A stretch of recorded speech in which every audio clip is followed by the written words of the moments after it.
Pernah kepikiran nggak sih, gimana kalau hidup kita ini sama kayak alam semesta, ternyata punya aturan main yang jelas, sebuah hukum yang nggak bisa ditawar-tawar lagi. Nah, ide besar inilah yang bakal kita kulik bareng-bareng hari ini. Ini nih pertanyaan yang mungkin sering banget muncul di kepala kita kan. Kita lihat di sekeliling, ada orang yang kerja keras, banting tulang, dan akhirnya sukses besar. Tapi ada juga orang yang baik, rajin ibadah, tapi kok kayaknya hidupnya susah terus. Sebenarnya ada apa sih? Ternyata jawabannya ada di satu konsep yang, ya bisa dibilang cukup kontroversial, yaitu hukum alam.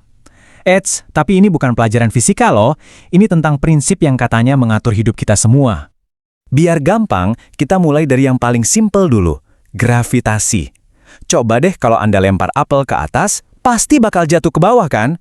Nggak peduli Anda orang baik atau bukan, nggak peduli doanya sekencang apa, apel itu bakal tetap jatuh. Nah, itulah inti dari hukum alam. Dia bekerja begitu saja. Oke, disinilah ceritanya jadi makin dalam. Kalau prinsip sebab akibat yang sama persis, itu juga berlaku buat kesuksesan, kekayaan, bahkan kebahagiaan kita. Gimana tuh maksudnya?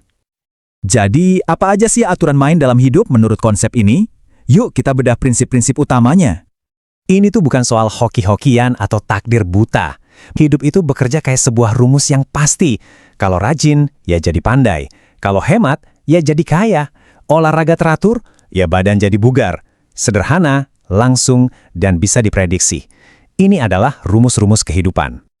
Dan ini nih poin yang paling krusial. Hukum ini tuh buta. Maksudnya, dia nggak punya perasaan, nggak punya hati, dan nggak pilih kasih.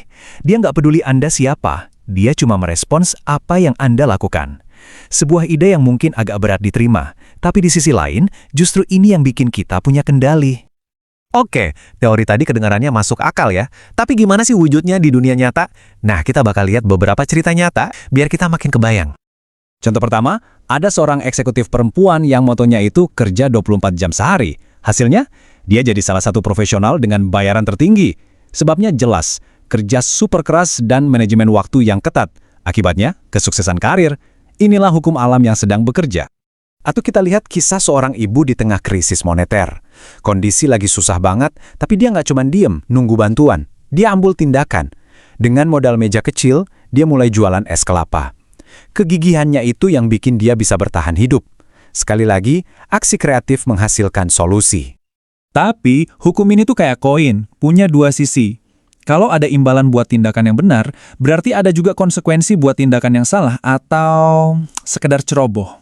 Tentang seorang perempuan yang meninggal karena ujung selendangnya nyangkut di rantai motor. Ini adalah gambaran yang ngeri, tapi jelas tentang gimana hukum alam bekerja. Sebuah kelalaian kecil, sebuah detail yang diabaikan, bisa punya akibat yang fatal. Hukumnya nggak jahat loh, dia cuma netral.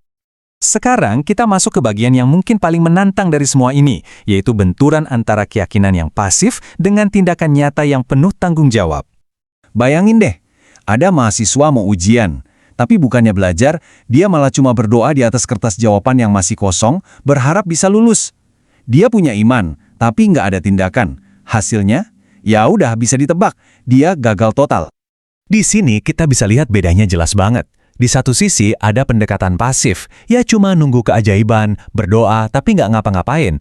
Di sisi lain ada pendekatan aktif, pakai kemampuan yang kita punya, kerja keras, persiapan, dan ambil tanggung jawab. Hasil hidup kita itu sangat ditentukan oleh pendekatan mana yang kita pilih.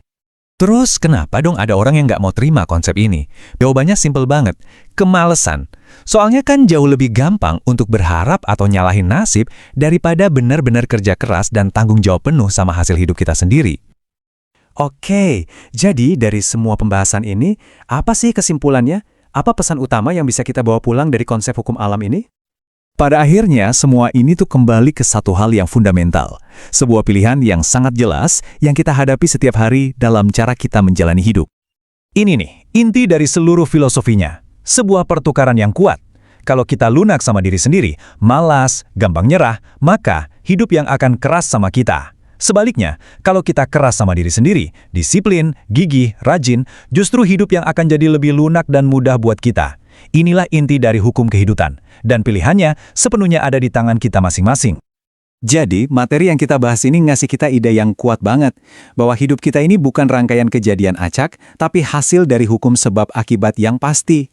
Ini jadi bikin kita mikir ya, kalau memang begitu, hukum apa yang sebenarnya sedang kita jalankan dalam hidup kita sekarang? Dan apakah hukum itu membawa kita ke tujuan yang kita inginkan? Coba direnungkan.